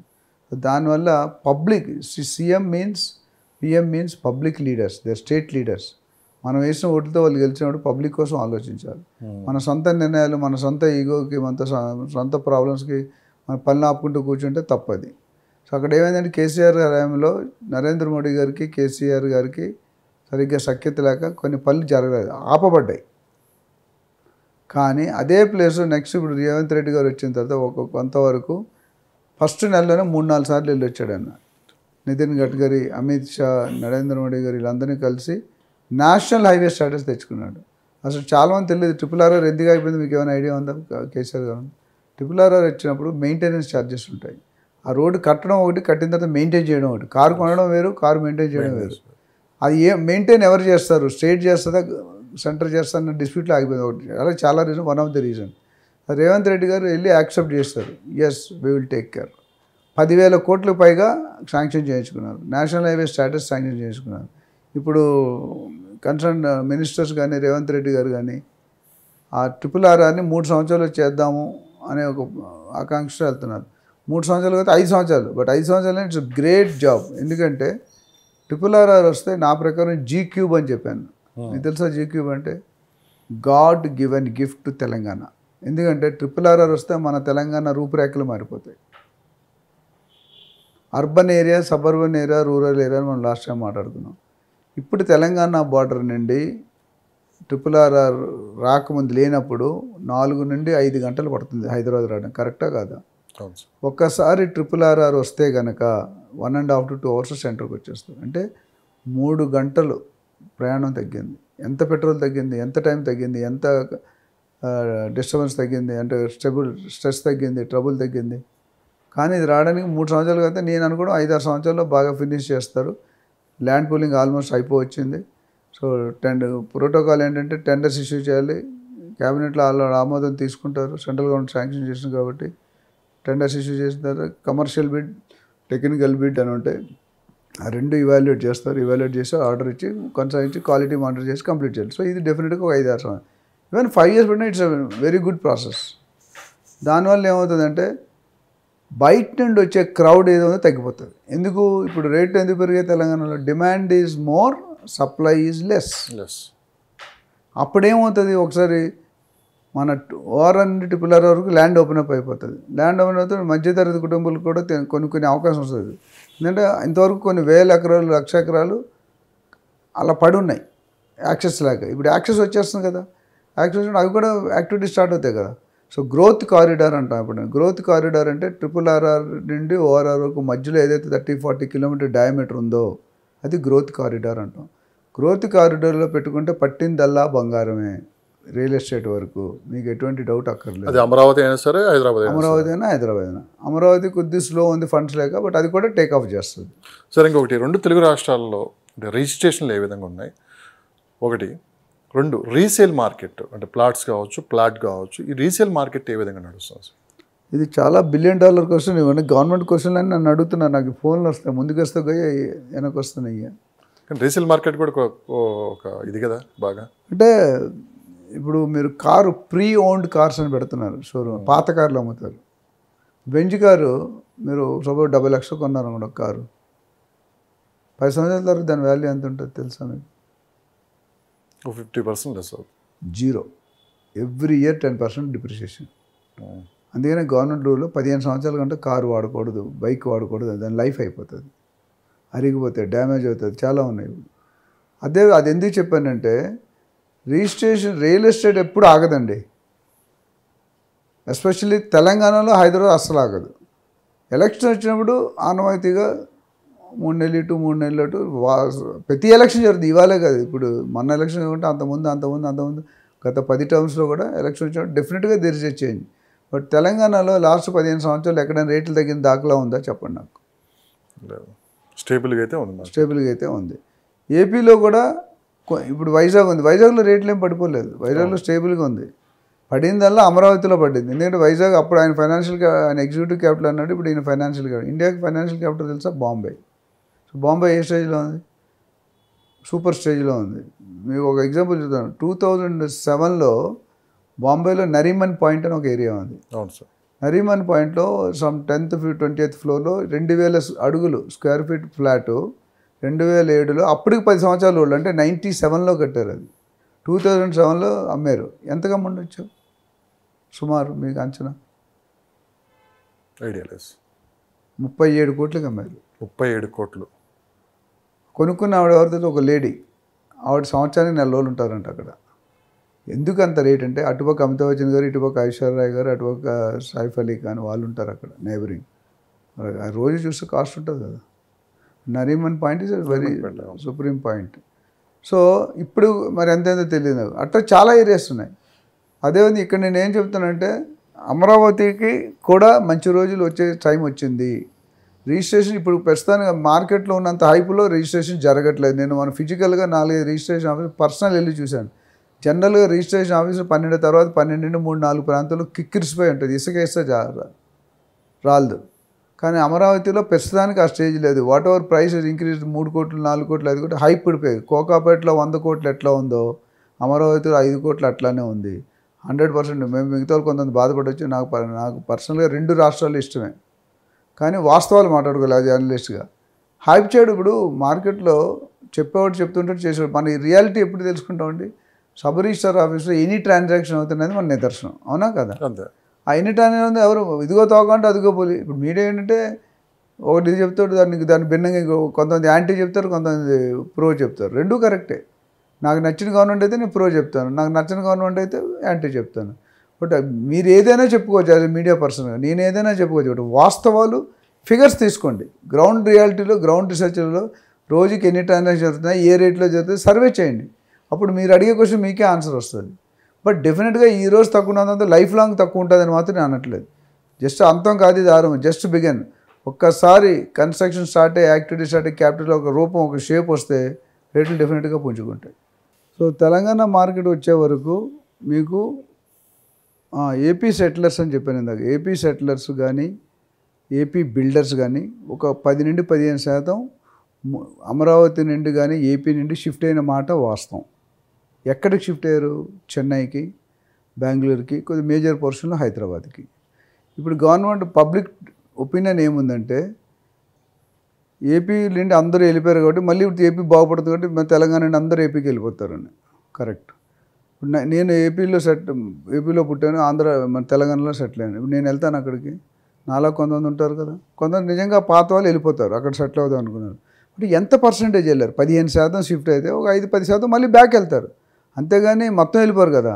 తెలంగాణలో ఇన్వెస్ట్ చేసింది ఓన్లీ ఏపీ వాళ్ళు అనుకోవడం భ్రమ. ఏపీ వాళ్ళు ఎంత శాతం, మిగతా వాళ్ళు 90% బయట నుండి ఉన్నారు. US, UK, Singapore, Dubai, Malaysia, Saudi, middle east, Australia వీళ్ళందరూ ఉన్నారు. Entire the whole world is looking at Hyderabad as a real estate destiny. ఇప్పుడు కూడా ఇండియాలో ఏ సిటీలో కూడా ఈ రేట్లో దొరకవు. బెంగళూరు, చెన్నై వెళ్ళిపోతే 50, 60, 70 వేలు అడుగు గజం. ఇంకా ఒక గ్రౌండ్ 30 కోట్లు 40 కోట్లు అంట. గ్రౌండ్ అంటే చెన్నైలో 267 గజాలు. సో ఎక్కడికి మనం చాలా లో ఇస్తున్నాం. అండ్ హైదరాబాద్కు ఉన్న ఫెసిలిటీస్ ఏ సిటీకి లేవు. అటు టెంపరేచర్ వైజ్ కానీ, అటు ఇన్ఫ్రాస్ట్రక్చర్ వైజ్ కానీ, కాస్ట్ ఆఫ్ లివింగ్ కానీ. ఇన్ఫ్యాక్ట్ నేను వైజాగ్ వెళ్ళి వచ్చాను. Cost of living is more in Vizag than Hyderabad. So తెలంగాణకి దోకా లేదు, ఏపీకి దోకా లేదు. కొద్ది మ్యాటర్ ఆఫ్ టైం. అమరావతి పెరగడానికి కొద్ది టైం పడుతుంది. మీరు చెప్పేది ఇప్పుడు తెలంగాణలో కావచ్చు, అటు ఏపీలో కావచ్చు, this is right time invest చేసే వాళ్ళకి డెఫినెట్గా. ఎందుకంటే ఇక్కడ నుంచి పరుగులు పెట్టే ఉంటుంది కానీ ఇంకా స్టాప్ అయ్యేది లేదు. ఒక 5 సంవత్సరాలు అయితే ఇదే స్పీడ్ అయితే ఉంటుంది అంటారు. రియల్ ఎస్టేట్కి రెక్కలు వచ్చాయి, ఆకాశాన్ని అంటుకుంటాయి, అది టైటిల్. సో పెట్టుకునే వాళ్ళు ఆంధ్రాకి దీని తేడా, ఆంధ్రాలో కొద్దిగా వెయిట్ చేయాలి, ఎందుకంటే తక్కువ రేట్లు ఉన్నాయి. ఇప్పుడు కొనుక్కుంటే నెక్స్ట్ 2-3 ఇయర్స్ ఇన్వెస్ట్ అప్రిషియేట్ కాదు, కానీ 5-10 ఇయర్స్ ఆగితే డెఫినెట్గా ఇట్స్ గోల్డ్ మైన్. సో ఫైనల్గా ఒకటి చెప్పండి సార్, రీట్ అంటే ఏంటి అసలుకి? దీనివల్ల ఎవరికి బెనిఫిట్? రీట్ అనేది చాలా పెద్ద terminology. Real estate investment trust. ఇప్పుడు అందరి దగ్గర కోట్లు ఉండవు కదండి ఇన్వెస్ట్ చేయడానికి.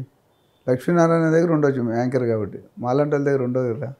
మీరే 5,000 కోట్ల రూపాయలు టర్న్ ఓవర్ చేసిన కంపెనీకి చేశారు, నా డబ్బులు కాదు లక్ష్మీనారాయణ. సో కొంతమంది 5 లక్షలు పెట్టుకుందాం అనుకుంటారు, కొంతమంది 10 లక్షలు పెట్టుకుందాం అనుకుంటారు, ఉంటాయి. అది కూడా సేవింగ్. ఎంత చెట్టుకి అంత గాలి, ఎంత పిండికి అంత రొట్టి. వాళ్ళ కోసం ఇన్వెస్ట్ చేసిందే రీట్. కానీ కొన్ని స్మాల్ టిప్స్ చెప్తారా ఈ రైట్ గురించి? చెప్తాను. సో రీట్ అంటే నేను ఆల్రెడీ డెఫినెట్ అంటే ఎక్స్పాన్షన్ చెప్పాను. ఇక్కడ ఏంటంటే ఒక చిన్న స్థాయి ఇన్వెస్టర్కి స్కోప్ ఇచ్చే అవకాశం ఈ రీట్ కల్పించింది. ఎలాగా చేస్తారు? ఇప్పుడు ఒక కమర్షియల్ బిల్డింగ్ ఉంది గచ్చిబౌలిలో, ఒక 20,000 స్క్వేర్ ఫీట్ ఉంది. ఒక్క స్క్వేర్ ఫీట్ 20,000 వేసుకోండి. ఎన్ని కోట్లు అయింది అది? 40 కోట్ల. సో 40 కోట్లో నా దగ్గర 4 లక్షలు ఉంది, నేను పెట్టుకోగలనా? రీట్లో ఉంటే పెట్టుకోవచ్చు. అంటే మీకు దానికి సంబంధించి ఒక 100 అడుగులో 50 అడుగులో 20 అడుగులు ఇస్తాడు. ఇచ్చి మీకు ఆ పీస్ ఆఫ్ ప్లేస్ మీకు రిజిస్టర్ చేస్తాడు. అయితే ఇక్కడ అడ్వాంటేజ్ ఏంటంటే తక్కువ రేటుకి తక్కువ జాగా దొరుకుతుంది. డిసడ్వాంటేజ్ అంటే మీరు అమ్ముకోవాలంటే అమ్ముకోలేరు. మీరు ఒకరు దానికి 100 ఓనర్లు ఉంటారు. అది మెయిన్ ఒక డిసడ్వాంటేజ్. అడ్వాంటేజ్ అంటే తక్కువ పెట్టుకోవచ్చు. ఇప్పుడు మ్యూచువల్ ఫండ్స్ కూడా అతి తక్కువ అమౌంట్ పెట్టుకోవచ్చు. దీనివల్ల లాభం ఏంటి? లాభం అంటే వాళ్ళకి రెంట్ వస్తుంది. ఇన్వెస్ట్మెంట్ చేసిన దగ్గర రెంట్ వస్తుంది.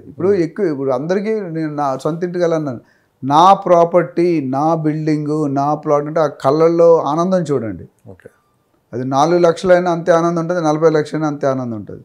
సో చిన్న పేదవాడు కానీ మధ్యతరగతి కుటుంబీకుడు కూడా he can become happy by owning. ఇప్పుడు రెంట్కి ఓనర్షిప్, సేల్కి తేడా ఏంటంటే రెంట్లో ఓనర్షిప్ ట్రాన్స్ఫర్ కాదు, ఇల్లు మీరు వాడుకుంటారు, ఓనర్షిప్ ట్రాన్స్ఫర్ కాదు. కానీ సేల్లో ఓనర్షిప్ ట్రాన్స్ఫర్. ఏ రోజైతే నువ్వు రిజిస్ట్రేషన్ అయిపోయింది ఆ రోజు ఆ ప్రాపర్టీ నీది, నువ్వు తప్ప దానికి ఎవరి మీద ఎవరికి హక్కు ఉండదు. అవునా? సో రీట్ అనేది చాలా పెద్ద సబ్జెక్టు, సింపుల్, టైం తక్కువ ఉంది కాబట్టి రియల్ ఎస్టేట్ ఇన్వెస్ట్మెంట్ ట్రస్ట్ అనేది ప్రతి చిన్నవాడు ప్రతి చిన్న మొత్తంలో ఇన్వెస్ట్ చేసుకునేవాడికి ఒక తలుపులు ఓపెన్ ది డోర్స్ అంటే డోర్స్ ఓపెన్ చేశారు. 4 లక్షలు పెట్టుకొచ్చి ఇప్పుడు ఫర్ ఎగ్జాంపుల్ మొన్న ఒక ఆయన 25 లక్షలు ఇన్వెస్ట్మెంట్ పెడితే ఒక మార్కెటింగ్ ఆఫరు మన ఫైనాన్షియల్ డిస్ట్రిక్ట్ కమర్షియల్ బిల్డింగ్ 25 లక్షలు పెడితే 20,000 రెంట్ ఇస్తానండి నెలకి. బిల్డింగ్ సపోజ్ ఎంత పెద్ద బిల్డింగు 5 సంవత్సరాలు పడుతుంది అనుకోండి. మీరు ఎంత పెట్టారు? 25 లక్షలు. 5 సంవత్సరాలకి ఎంత అవుతుంది? మీరు బ్యాంకులో పెట్టుకుంటే 7%. ఇక్కడ ఈయన ఏమంటాడంటే 25 లక్షలు పెడితే 25,000 రెంట్ ఇస్తానంటాడు నెలకి. సంవత్సరానికి ఎంత అయింది? 3 లక్షలు. 5 సంవత్సరాలకి ఎంత అయింది? 15 లక్షలు. మీరు ఎంత పెట్టారు? 25 lakhs. అంటే బ్యాంకింగ్ రెట్టింపు వస్తుందా? తర్వాత మీరు అమ్ముకోవచ్చు, ఉంచుకోవచ్చు. అమ్ముకుంటే బిల్డర్కి అమ్మేయాలి, ఆయన ఇండివిజువల్గా అమ్మలేడు కాబట్టి. అంటే చిన్న ఇన్వెస్ట్మెంట్ కూడా ఆదాయం వస్తుంది, మీకు రిస్క్ లేదు. టెనెంట్ ఉన్నాడు. మీరు అన్నట్లు ఇక్కడ ఒక్కరు కాదు ఇన్వెస్టర్స్, ఒక 50 మంది 100 మంది ఉంటారు ఒక ప్రాపర్టీలో. సో దీన్ని ఎవరు పూర్తి బాధ్యత వహిస్తారు? మరి బిల్డర్ దీనికి ఎవరిని అంటే ఇప్పుడు దీని బాధ్యత ఎవరిది ఏంటి? బిల్డర్. ఇప్పుడు 2 రకాలు ఉంటాయండి. ఏ బిల్డర్ అయినా ప్రాజెక్ట్ అయ్యేదాకా బిల్డర్ మెయింటైన్ చేస్తాడు. ప్రాజెక్ట్ అయిపోయాక బిల్డర్ ఎగ్జిక్యూటివ్ సొసైటీ ఫామ్ అవుతుంది. వీళ్ళిద్దరిలో ఉంటుంది, వీళ్ళు కానీ వాళ్ళు కానీ. మెజారిటీ ఇలాంటి కేసులో బిల్డరే మెయింటైన్ చేస్తాడు. ఎందుకంటే రేపొద్దు టెనెంట్ లేడు, మీకు రెంట్ ఆగకూడదు. టెనెంట్ ఉన్నా లేకపోయినా రెంట్ మీకు ఇస్తాడు ఒకటి. రెండోది రేపొద్దు టెనెంట్ వచ్చాడు, మీకు కమిట్ అయ్యాడు 25,000, వచ్చే టెనెంట్ 20,000 లెక్కేస్తున్నాడు, 5,000 కలిపి ఇస్తాడు. లేదు మీకు టెనెంట్ 30,000 ఇస్తున్నాడు, మీరు టెనెంట్ మీకు డైరెక్ట్ మన చాయిస్. అంటే ఆప్షన్స్ ఉన్నాయి అందులో. కేబీసీలో అమితాబ్ గారి లైఫ్ లైన్ 1, 2, 3 ఆప్షన్స్ ఉన్నాయి కదా, ఆడియన్స్ పోల్, టెలిఫోన్ అట్లా. ఇక్కడ ఏంటంటే మీ కంఫర్ట్ బట్టి మీకు మంత్లీ రెంట్ కావాలా, ఇయర్లీ రెంట్ కావాలా అని మనం అనలైజ్ చేసుకొని, ముఖ్యంగా బెనిఫిట్ అంటే తక్కువ ఇన్వెస్ట్మెంట్తో నువ్వు ప్రాపర్టీ ఓనర్ అయ్యే అవకాశం ఉంది. జనరల్గా కమర్షియల్లో జరుగుతాయి, రెసిడెన్షియల్లో జరుగుతాయి కానీ తక్కువ, కమర్షియల్లో ఎక్కువ జరుగుతాయి. ఎందుకంటే కమర్షియల్ మల్టీనేషనల్ టెనెంట్స్ స్క్వేర్ ఫీట్కి 60 రూపాయలు, 70 రూపాయలు, 100 రూపాయలు, 200 రూపాయలు కూడా ఇస్తారు. సో ఆ వచ్చిన రెంట్ని ఆ మెయింటెనెన్స్ పెట్టుకొని మిగతా అమౌంట్ వీళ్ళకి ఏమవుతుంది? 5 సంవత్సరాల ముందు డబ్బులు వస్తున్నాయి కదా. 25 లక్షలు ఎప్పుడు వాల్యూ? ప్రాజెక్ట్ అయిపోయినప్పుడు. ఇప్పుడే నువ్వు 20 లక్షలు తీసుకుంటున్నాడు, తీసుకొని వరుసగా 5 సంవత్సరాలు రెంట్ ఇస్తున్నాడు. రెంట్ మీకు కావాల్సిన ఇస్తాడు, వద్దంటే నీకు సరెండర్ చేస్తే నీ డబ్బులు నీకు బ్యాక్ ఇచ్చేస్తాడు. సో ఇది ఫారిన్ కంట్రీస్లో అయితే సక్సెస్ బిజినెస్. ఇండియాలో కూడా ఇప్పుడు రీసెంట్గా అంటే అందరికి తెలుసు ఇది. ఇప్పుడు హైదరాబాద్ కొత్తగా ఈ ప్లానింగ్స్ అని వస్తుంది. లేదండి, 4 సంవత్సరాలు ఎంతవరకు సార్ సేఫ్ ఇది? ఫైనల్గా అంటే సేఫ్ అంటే కొన్ని అడ్వాంటేజ్లు డిస్అడ్వాంటేజ్ తప్ప ప్రాపర్టీ అయితే అదే. ఇక్కడ ఒక ఇది కూడా almost like pre launch concept. రేపు పొద్దున బిల్డింగ్ కట్టకపోతే ఇటు మునిగిపోతాడు. అంటే రెంట్ ఇస్తానని పేపర్లో రాసిస్తాడు, ఇవ్వకపోతే మీరు ఇప్పుడు సగం సచ్చాడు, మీరు ఇంకేం చెప్తారు? వాడు ఆల్రెడీ లాస్ అయిపోయాడు, కట్టట్లేదు. మీరు పేపర్ ఇచ్చినా మనకి 4 గీసుకోవడం తప్ప ఎందుకు పనికిరాదు. పేపర్ అనేది జస్ట్ మన సాటిస్ఫాక్షన్. ఇవ్వాలనుకున్నాడు ఎప్పుడైనా ఇస్తాడు, ఇవ్వకూడదు అనుకున్నాడు ఎప్పుడు ఇవ్వడు. మీరు చూడండి, ఎవరైనా లోన్ తీసుకుంటారు హ్యాండ్ లోను, వాడు ఎన్ని చెక్కుల్లో సంతకాలు అంటే ఎన్నిసార్లు నన్ను సార్లు పెడతాడు. ఎందుకంటే బ్యాంకులో డబ్బులు ఉన్నట్టు తెలుసు. మనం చెక్కులు చెప్పి 3 నెలలు మళ్ళీ వచ్చి దగ్గర రాలేదు, ఒక్క 6 నెలలు మళ్ళీ చెక్, ఈ 6 నెలలు గడిపేస్తాడు. ఆ బ్యాంకులో 6 నెలల తర్వాత చెక్ బౌన్స్ అవుతుంది. So there are different mind set people. జనరల్గా కార్పొరేట్ బిల్డర్స్ లాంగ్ టర్మ్ ఉన్న వాళ్ళు అలా చేయరు. అప్కమింగ్ బిల్డర్స్ వాడు ఇంటెన్షన్, ఇప్పుడు మనం చూసాం స్కామ్స్, సాహితీ బిల్డర్స్ అంటే XYZ కంపెనీలు స్కామ్స్ వస్తున్నాయి. ఆ స్కామ్ అంటే జనరల్గా అయితే లాంగ్ టర్మ్లో జరుగుతుంది. బట్ మెయిన్గా బిల్డర్ బ్యాక్గ్రౌండ్, అందుకని అక్కడ కూడా ఏజెంట్ అపాయింట్ చేసుకోండి. You have to meet professional agent, legal opinion, EC, link document, 100 permissions, ఇవి కంపల్సరీ చెక్ చేసుకొని, ఒకటి కాదు 2 బల్క్ అమౌంట్ అయితే 2 ఒపీనియన్ తీసుకోమని కూడా చెప్తున్నాను. ఎందుకంటే మీ డబ్బులు సేఫ్గా ఉండాలంటే మీరు జాగ్రత్తగా ఉండాలి, లేకపోతే మీ టికెట్ లేని ప్రయాణం ఇక్కట్లు అయిపోతుంది. You should never take a chance. లైఫ్లో ఒకసారి 2 సార్లు కొనుక్కుంటాలంటే 50 లక్షలు, కోటి రూపాయలు, 2 కోట్లు. సో రీట్ అనేది అడ్వాంటేజ్, దేనికైనా ఏ పని చేసినా అడ్వాంటేజ్ డిసడ్వాంటేజ్ ఉంటుందండి. ఇప్పుడు మీకు రెంట్ ఇస్తున్నాడుగా, సీరియస్గా లెటర్ హెడ్ మీద రిజిస్ట్రేషన్ చేసి డీడ్ ఇస్తున్నారు. రెంట్ ఇవ్వకపోతే రేపు MD of the company will be behind the bars, లీగల్గా కేసు వేసుకోవచ్చు. సో అది ఆ కంపెనీ, అంతకుముందు ఆ కంపెనీ అలాంటి ప్రాజెక్ట్స్ చేసిందా, ఎన్ని ప్రాజెక్ట్స్ చేసింది, అంతకుముందు బయర్స్కి కమిట్మెంట్ హానర్ చేస్తున్నారు, అవి చూసుకొని కొనుక్కుంటే కొద్దిగా వేలు. ప్రాజెక్ట్లో బాగా లాస్ అయిపోయి, మా ఇంటి పక్కనే కట్టారు ఆ ప్రాజెక్ట్, బాగా లాస్ అయిపోయారు. కానీ కస్టమర్స్ కమిట్ అయింది, ఆయన లాస్ పెట్టుకొని ఇచ్చాడు. ఆ ప్రాజెక్ట్లో లాస్ అయ్యాడు, ఆ ప్రాజెక్ట్ టైంలో కంప్లీట్ చేసి ఇచ్చినందుకు 10 ప్రాజెక్టులు అరేంజ్ చేశారు. So brand, trust. Lakshminarayana anchor time మీద చెప్తే టైం మీద వస్తాడు. నంది రామేశ్వర ఆఫీస్కి వస్తాడు టైం మీద, 10 నిమిషాలు ముందే ఉంటాం, మీరు కానీ నేను కానీ. ఆ కమిట్మెంట్ ఉన్నాడు. ఎప్పుడు సక్సెస్ అయ్యేవాడు రీజన్స్ చెప్పడు, రీజన్స్ చెప్పేవాడు సక్సెస్ కాడు. నేను నిన్న ఒక డైలాగ్ చెప్పాను, a successful businessman will have one woman behind him. An successful businessman will have 2 women behind him. So then details అయితే మీకు అర్థమైతే చాలు matter. Thank you sir, thank you so much, thank you very well. Thank you.